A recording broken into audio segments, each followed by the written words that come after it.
the weirdest thing, perhaps, was the absence of whatever you want to call it, Farage riots, civil disorder, violence on the streets, when compared to the headlines. For those of you who don't know, the Farage riots, I think they happened last year. It was to do with when a couple of kids were killed. Very sad. And a lot of rumors went round that it was an asylum-seeking migrant who was responsible, pushed quite a lot by Mr. Nigel Farage, hence the Farage riots. Protesting outside buildings full of refugees and the anti-racist protesters.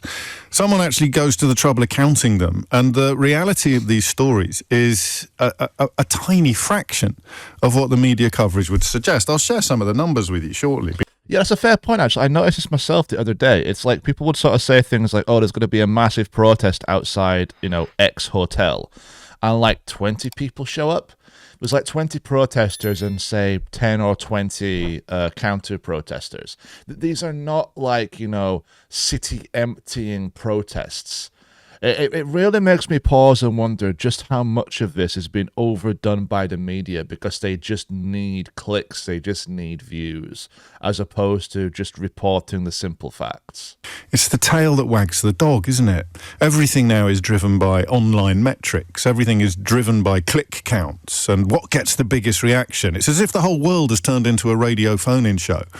Yeah, exactly. No one wants to hear stories about how, like a tax credit's been put in place or about how, new construction is going to be available or new jobs data or anything like that. What people want to hear about is this, and it gets just a little bit over the top. And that, of course, leaves us, you and me, in a tricky position because should we be talking about this stuff at all? It's a fair point because it's a little bit like this. It's, is the world outside real life or is social media real life? Because on social media people often say things that they perhaps really think or really feel, and then people contest and argue and debate that and push back on that, and things can get quite toxic quite quickly. People don't do that in the real world. Well, I remember when I was a kid, actually, no, scratch that. I remember not so long ago, maybe 10 years ago, I was at a barbecue at a relative's place in South Yorkshire, near Doncaster, and I was having a conversation with one of the family friends, and the topic got onto immigration.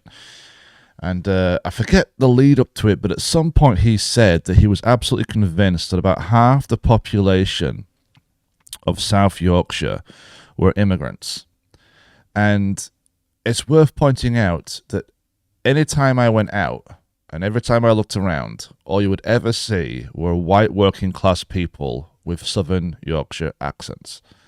So I don't know, to this day, I don't understand where he gets that idea from.